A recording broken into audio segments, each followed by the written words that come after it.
This is KUGAN CASSIUS for iFill TV. What are you laughing at? Just when you start, I laugh. Oh. Because it's sort of like, I remember when we started. Yeah? Yeah, you were a lot fatter. So were you. And your hair was receding That was more. that was before the Definitely they'd done something to your 7 hair. hair ops now. Yeah, you've been on the roids. We're all good to go. How are you, Eddie? Very, very well. Very well. Eric, happy birthday. Cheers, mate. Thank No worries, mate. No worries, Sorry, mate. I'm jumping his legs. No problem, no problem. That's Thanks for the alright. tweet, yeah, No worries, cheers. mate. How are you, Edward? I'm very well. I'm back. This is real. This tan. Ones in the past haven't been, but this one is. Back from a week in Antigua with the family. You were there longer than a week. I was there 9 days, but a week sounds better than it. I feel refreshed. I feel revitalised. We're here for a great press conference today, great turnout. We've got New York on Friday.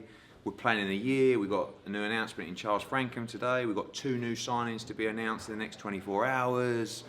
I'm buzzing, mate. I'm buzzing. I was getting a bit tired after 14 weeks on the spin after Whyte, but I am ready.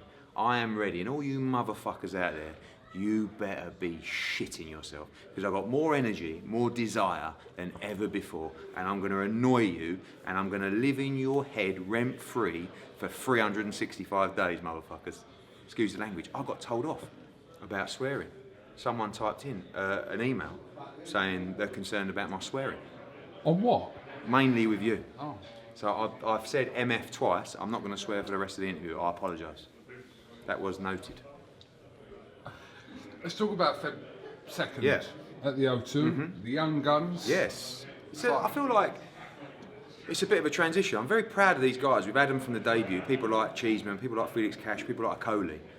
It's quite unusual to see someone like Ted Cheeseman stepping up after just being 15-0, not just 15-0, but without really the experience to step up.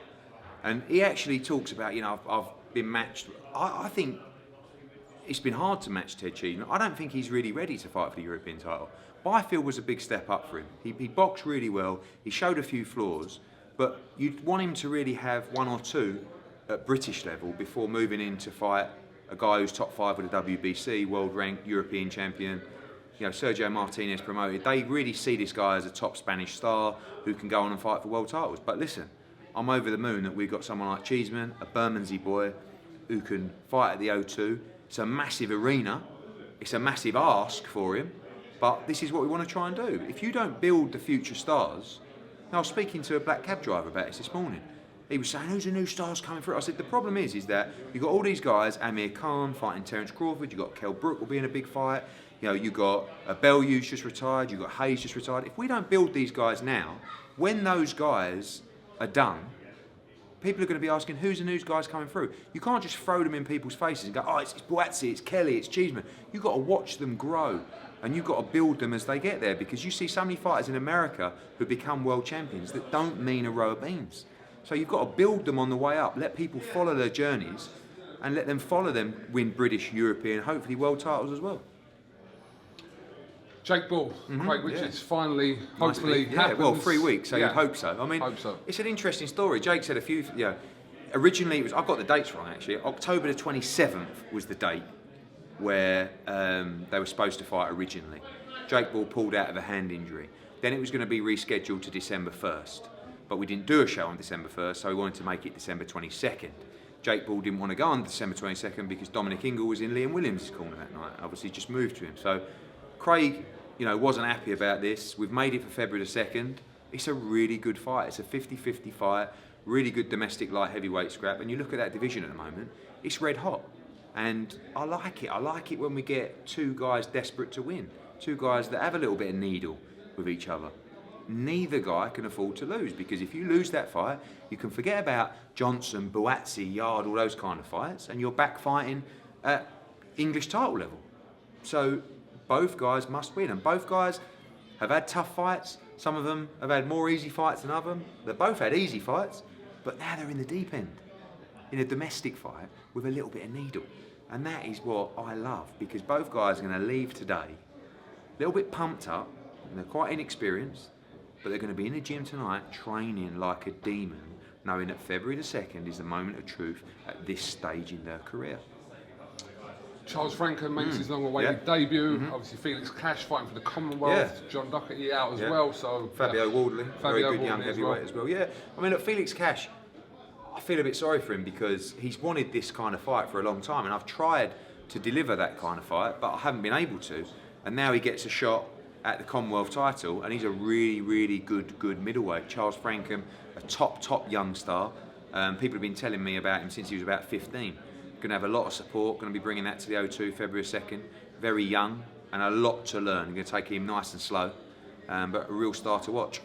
Sky, yeah? Yeah, Sky. Go. Just picking this back up with Eddie Hearn, you obviously had to do your more important... We didn't edit anything, by the way. Anyway, Edward. Yes. Lawrence Okoli, opponent to be announced. Yeah, it's been frustrating, to be honest. People don't really want to fight him domestically. I've had a couple of negotiations. People just want fortunes to fight. I don't blame him. Like Waddy downstairs, and other people say they're not ready, need more prep time, and it's like I don't blame them because Lawrence Okoli is fucking horrible. I've done it again. Sorry, don't worry. You don't have to apologise for swearing. Okay, he's horrible to fight. He's awkward. He can punch. He's improving. He's had 10 fights. He's won the WBA International, the Commonwealth, the British title. He's ranked number 8 on BoxRec. But he's so raw, you know? And he looked awful against Askey. It was a horrible fight to watch. But he's so much better than that. But on one hand, you've got to say, okay, we understand it wasn't a poor performance. It was a boring performance. But on the other hand, let's take the positives. I'm a half glass full kind of guy. Look at where he is after 10 fights. That's what you want, isn't it? You don't want to see elite amateurs slow rolled all the way, do you? So we're fast rolling him and fast tracking him, but also understand that sometimes he might not be ready technically to put on a clinic, you know? So sometimes he has to win ugly. And he's done that against Chamberlain, and he's done that against Askey. The Watkins performance, great. Went in there, crash bang wallop, knocked him out. But he's improving, he's trying, he's learning, and he's taking it all in, and I believe he'll be a world cruiserweight champion. With all due respect... To who? Edward, to you. Yeah. Why are you putting the show on at the O2? Because I think it's a great arena. Because sometimes at the O2, you don't get many bites of the cherry. So they will come to you and say, we have a date, in this instance, February the 2nd. This was probably August last year, something like that. Do you want it? You are the #1 boxing promoter in the world. We would love your events here more than anybody else. Who at the O2 said this? Some geezer called Eddie. And do you want it? And we'll say, yeah, we'll take it, February the 2nd. So we looked at other fights. We've sold nearly 3,000 tickets. We've got 3 weeks to go. So this is a 4,000, 4,500. What's the percentage difference in between what you'd pay for it for like the 22nd, for example, to what you pay for it? Not a lot. I mean, it will be lower tier only, so that'll be less. But, you know, you're probably paying double. You can't put it in York Hall, right? It holds 1,400. We've sold 3,000. So you go Wembley, you go Ali Pally, Copper Box. We've done that. We did that for the last one. There is also, sorry to bore you, but there is also a natural sort of footpath traffic, if you like, of staging an event in the O2, where you almost sell 1,000 tickets before you even start, because it's boxing at the O2 and people love to go there. I also think there's an element of people excited by the new eras of fighters coming through. Thought Cheeseman was really exciting in the Copper Box. I mean, Cheeseman sold 500 or 600 tickets himself for the Copper Box. So he's building a nice following. He's from Bermondsey. And to be honest, give him the big stage. I'm not the kind of guy that's going to want to put a title fight on, and no disrespect to the Brentwood Centre, because I live in Brentwood. Well, I used to live in Brentwood. There's nothing wrong with the Brentwood Centre, by the way. There is if you're trying to build a major TV event with a future star. Yes, there absolutely is. There's nothing wrong with the Brentwood Centre, particularly if you want a game of badminton and a swim. Right? But if you want to build a major star and to give the perception to TV audiences that this kid is going to go on and become a world champion, it's not for me. I'm not criticising, I'm just saying. Okay? So, that's not for us. it's a good venue for a next gen or for for a stream show or something like that. Great, but not when you're trying to give the perception that this guy is a future star. Okay, lots to run through, Eddie. First of all, your signing of Liam Smith. Yes. Who was the last in the four that The last one. You It's hadn't taken worked about with. 4 years, yeah, but good. I'm really pleased to get Liam. I mean, Amicable split with Frank Warren. yeah, I don't really know too of much it. about that. I mean, Okay. I got approached and asked if we'd like to sign him, and the answer was absolutely. I think he's a guy who's got decent profile in the States through good performances against Munguia and Canelo. Lost those fights, but did himself proud in those. I think domestically he's one of the top 154 pounders out there. Of course, everybody starts presuming that a Kell Brook fight is done. Of course, it isn't, but that is a great fight. Is for the fight future. you were going to do with Liam going to happen for March the 30th? We were going to do? Yeah. What you told me? Yes. Oh, it is? Yeah, Oh. yeah. Which is, Fair play. it's a good fight. And, obviously with our US deal, we can box him on both sides of the Atlantic. There's some big fights out him at 154 pounds. I think he's a very good fighter. Main thing, bring him back to Liverpool March 30th in a good fight. Really good card coming March 30th. That'll be announced this week. Can't wait to go back to Liverpool. It'll be just under a year since we've been to Liverpool. We used to go to Liverpool 3 times a year. I absolutely love Liverpool. Second that. I love it. I love the people, I love the venue, I like the Hilton Hotel. You only do it for the Hilton Yeah, Hotel. I know. It's a great place to go for a drink after if you're in town. But really good card coming to Liverpool March 30th. Announced when? Thursday, Friday? This week? Yeah, press conference next week. Okay. If you could have handled the whole Brook-Khan situation differently, could you have handled it differently, or is it just happened how it's happened? I maxed out on the offers, for Amir. Like, I was really at a stage where I was uncomfortable with where we were financially. And look, I just did an interview with Sky. They said, look, this boxing fan is disappointed. I said, look, so am I. Don't get me wrong, I'm not over the moon with the fact that he took the Terence Crawford fight, but you can't not it's not like he's fighting Sid Snott in a 10-rounder. He's fighting Terence Crawford, who is, on paper, a better fighter than Kell Brook, and a much tougher fight. So you can't say, oh, he's ducking Brook.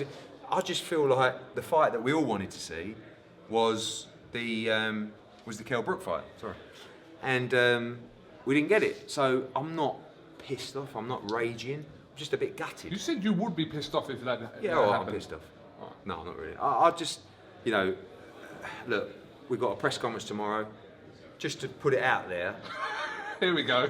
Go Frank on. Smith is going, not me, because I have very important meetings in America that I cannot afford to miss. So I won't be at that You know one. how that looks, though, don't you? Yeah, but that's what I'm telling you. All right. It's not for that. We're co-promoting the event. We're very pleased to be doing it and working with Top Rank. It's a great fight. Is that fight definitely where it's meant to be, New York, Madison Square Garden? Everything will be released tomorrow. I just saw a whisper that it was going to be in the UK today. No. No, definitely not. Okay. But you won't be there anyway. No, I will not be there tomorrow. He has my 100% support. Spoke to him today. I admire him for taking the fight. I just would have preferred it if he took the fight. But when was the kind of the final conversation you had with him where you thought to It's yourself, been done for... that's not happening now? Probably been done for a week, properly done. And what did you try to kind of I convince put the him money otherwise? out. I did everything I could, Would you say you was over putting the money Yes, in? absolutely. Yeah. I couldn't have done any more. I And what- wanted to deliver the fight for Kell, for British public, and for me. I wanted to see the fight, to be honest. What does Kell Brook say about it? I don't think he's over the moon. I think he always felt that the fight wouldn't happen, to be honest. But I said to him, I actually disagree. I think the fight will happen. But unfortunately, I think it's a bit of bad luck, to be honest with you, because the Crawford fight, it just popped up. And he just fancies the fight. Are you saying without the Crawford fight, the Brook fight would have definitely have happened? Yeah. Okay. Kell Brook being linked with a fight with Jeff Hearn, was it? Yeah, they've been on actually. I quite like that fight. I like the fight against Jesse Vargas. If he wants that fight, that can happen in April in America. He's obviously mandatory to Jarrett Hurd. He's got the Liam Smith fight. There's options. It's a bit of a kick in the nuts, but I think he always said to me, he'll never take the fight against me. And I said to him when I signed him, trust me, I'm going to get this fight. He went, Ed, he won't. And he was right. But you did everything you felt like you could have everything done. I could. Yeah. I couldn't have done any more. You know, outside of everybody losing money and Kel taking, like Kel was already taking a purse that he should have got a lot more than to try and make the fight. But you know, he wanted to take the fight because he believed that he could have won the fight. But we'll see. I mean, I think people say, is it dead now? Everything comes down to what happens on April 20th. If Amir wins, then it ain't dead. If Amir loses well, then it ain't dead. If he loses, you know, if it's a, you know. But the fight is surely losing relevance yes, now, isn't yes. it? Yeah. Whatever happens, it's nowhere near the size, unless both have spectacular wins, than it has been, or it is now. Okay. Press conference. I think they've got one in America on Thursday as well, haven't they? Yes, yeah. Correct. Okay. Right, we heard Dylan Whyte on TalkSport a few days ago with some very interesting comments regarding an offer that you put to him for an Anthony Joshua fight. I'm just going to quote what he said in the interview with TalkSport, that he said that he used the term utterly ridiculous, and also that he was getting less than what he made for the Chisora fight. No comment. No comment. I'll tell you what I'm going to do. Because we're making more offers and improved offers this week to a number of parties, I am going to, in about a week's time, I'm going to sit down, might even do it with you, and I will let you know what all these guys have been offered. Because this is the kind of sport where I don't think it should be made public, but do you know how frustrating it is when people think that Joshua doesn't want to fight Wilder, Fury or Whyte? Are you mad? Are you mad? This guy, 22 fights in, who's boxed Dillian already, he's boxed Vladimir Klitschko, he's boxed Parker in unification, Povetkin, Takam, Brazil, and you think he don't want to fight Wilder for the undisputed? He don't want to fight Dillian again? He doesn't want to fight Fury? Of course he does. But a lot of these guys who say, I'll fight Joshua, they need to bring a fucking asterisk with them to say, for an obscene, ridiculous amount of money. Deontay Wilder, one name, one face, one champion. They're not even coming back to me. They've had percentage offers increased. They've had flat offers. They've had two-way rematches for the undisputed title. They're not even entertaining a conversation. What more do you have to know about this man not willing to have the fight? Tyson Fury. You want the fight? You can have the fight on April 13th. You know the terms. You know the terms now. You believe you can fight Anthony Joshua? Let's do it. April 13th. Does that mean you've sent an offer? I'm not telling you. I'm not telling you. I will tell you in due course. You said you know the terms, which suggests that you have sent an offer to Make it out or you Tyson will. Fury. Make it out or you will. He knows the money he can make for this fight. How far is it off an equal split? It's not an equal split. No, it's obviously. Not far No, off. okay, It's not particularly far off. Okay. Same with Deontay Wilder. 60-40? I'm not commenting. You're not a million miles away. But at what point do you get to a stage where that's why I want to come out and I'm going to want to sit down with you and say, these are the deals made to these fights. So every one of you doubters out there, every one of you knocking AJ or me can come around and go, fuck me, he turned that down. And then they'll all be laughed out of town. Not all of them. Some of them are getting improved offers. But when you find out the truth, you will say, fuck me, they are petrified of Joshua. Because if you believe you can beat Joshua and win the 4 heavyweight world championships, surely you have to put some kind of value on that. I'm not telling you have to fight for peanuts or even small money. But how much do you really believe you can win? Deontay Wilder, if you beat Anthony Joshua, you are the undisputed heavyweight champion of the world. And you don't even want to have a conversation about it. Are they airing you? Shelley? Yeah. He's ignored 5 or 6 emails. So much so that my last email was to him and his secretary to say, I don't know whether you're ignoring me or these emails are going to your spam items, but I'm just checking. That is a possibility. But that's why I sent it to his secretary as well. Fair enough. 6. Hopefully they have been all going to his spam items, and he'll read this and go, oh my God, Eddie sent me 6 emails. But don't be a schmuck at home and go, Joshua don't want to fight Wilder. Look, am I going mad here? If you want the fight, Do you discuss it and negotiate it? Yeah, I would say yes. So what am I supposed to do? They sent an offer for 50 million. I said, we're very interested, send a contract. They didn't send a contract. I said, can we meet to discuss the offer? No. What the fuck? I don't know. Have I lost the plot here? I've got too much going on that I'm not understanding. Let me ask you a question.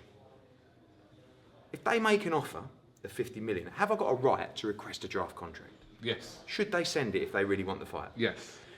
Should they at least meet me if they're making an offer of 50 million? Am I right to at least request a meeting? So far, I agree. Thank you. So what am I missing with people who are being brainwashed the other way? Now, okay, I understand you had a chance to make the Fury fight. Well done, good fight. You increased your value. So we go back with a new offer, increased offer. Am I right in thinking that if you want the fight, you come back with your thoughts on that offer or maybe a request for more money? If you really want that fight. Am I right? Don't fucking sit on the fence, tell the truth. No, I just said I agree with what you're saying. Okay, so far. so what am I missing? It's so frustrating. Fury, different kettle of fish. I think he's got a bit more about it. I truly believe Fury wants to fight AJ. I believe that. And let me tell you, AJ wants to fight him. So unlikely though, isn't it? For probably April unlikely. 13th. But what I'm saying to you is, Wilder, Fury, Dillian, all three have an opportunity to fight Joshua on April the 13th.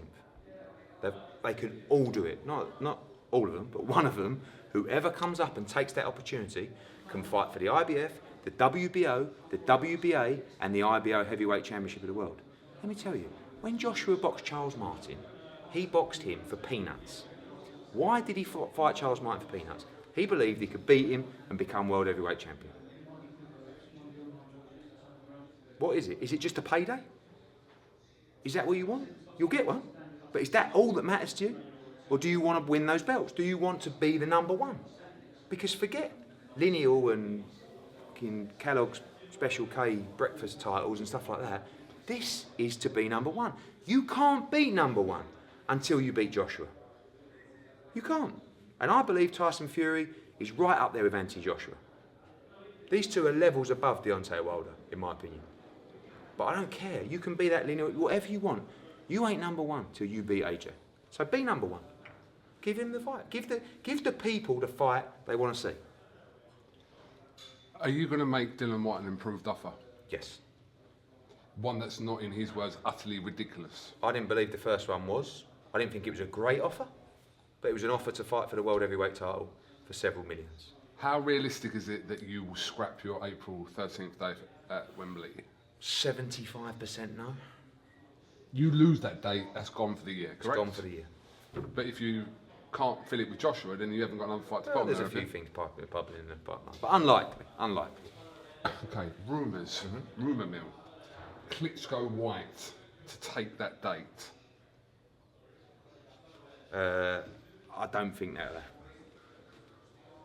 Is Klitschko even coming out of retirement? I'm not sure that'll happen. Is Klitschko being managed by Bernd Bonti? I don't think so. Good news for you. He still said to pass on a message, Vladimir. He has the same mindset as Bernd. Okay, fair enough. As long as it ain't Bernd doing it, I can take it from Klitschko. No, but Ed, give me something on this Klitschko thing. Is it? I don't know. I think I just think it's such an attractive time in the heavyweight division that people who may have retired recently will look at the division and think, wow, it wasn't like that when I was fighting.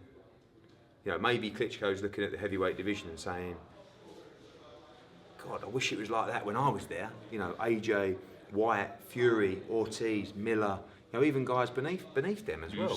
Usyk coming up. I would think there's probably not a day that goes past that Vladimir don't fancy coming back.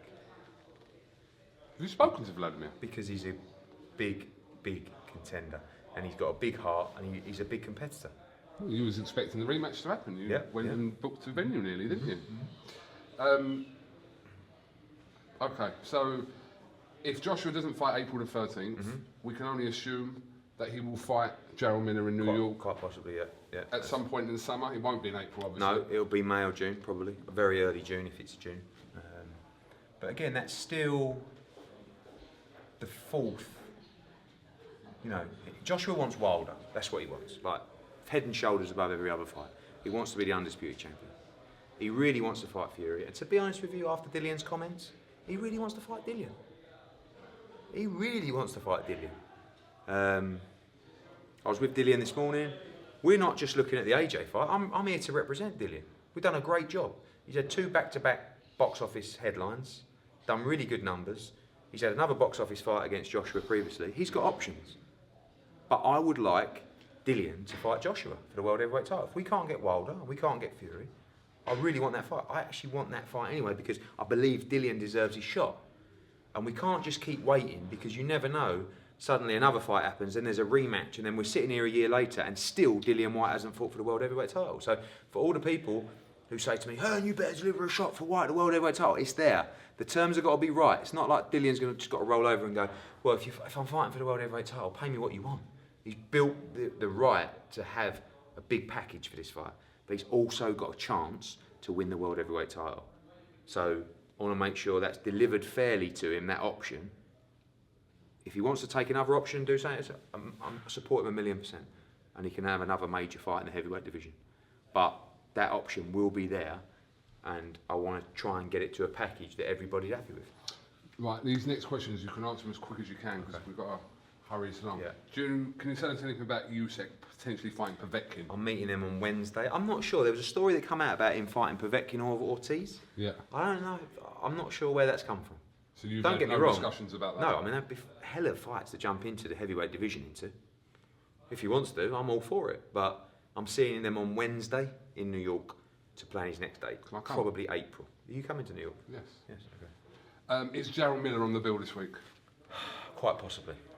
I'll let you know tonight. You're leaving it late. I'm leaving it late. Okay. He's always been on the bill, but because the WBA situation, the fight that we were supposed to have, which was Trevor Bryan for the world title, isn't happening. So if he is on, he will be in a keep busy fight this Friday. Katie Taylor. Yes. Another belt. Yes. Chance for another belt against Volante. Yes. Katie Taylor is probably my favourite fighter in the world. I know why. Why? Because she's very easy to deal with. She's not easy to deal with. She's ferocious. She's given me a bollocking a few times. She's scary. Go on then, give me your reason. Because one, you know what? There's so many doubters, and every time she fights, you knock off some more of those doubters. You know, the ones that say, I hate women's boxing. Oh, it's not for me. And then you watch her light up every venue she ever boxes at. I have so much respect for her. She's purely driven by legacy. Purely driven by legacy. She likes the dough and all, you know. But let me tell you, she just wants. When I delivered that unification for her against Volante, I can't tell you how pleasing that was. I tried my nuts off to get that fight, and we got it. And I texted her and I said, "There it is." Sent her a copy of the signed contract, and because I know what it means to her, you know. And we're going to win that fight, and then it's Delphine Persoon for the undisputed championship. So that fight will take place in Philadelphia. March, yeah, in March. We're going to announce that date this week as well. You're doing Big Paddy's Day. back-to-back shows in March, yes? Yes, well, March 9 we're going, and then March 15. 15. TJ, Yes. defending. Obviously, you've signed him, MTK. TJ Dehenny, yeah, shout out to MTK. Yeah. Fights Takahashi this weekend in New York, first defence, and then he's going to fight Danny Roman. Unification fight in early April. One more thing. Have you spoken to the WBO about what they'll do with Andrade? Obviously, he's fighting Akavov this week. No, we're waiting. He was allowed a voluntary before the end of January. Right. So this is his voluntary. The next one will be a mandatory. Who's next in line then? Lemieux, Okay. I think. I don't know what they're going to do. I mean, you know, You don't know if they'll put Saunders in there or? I don't know. Is he still banned with the WBO? 6 months it was. Yeah, that was in October. So yeah, the answer's yes. Okay. I will see you in New York. We'll do, old boy.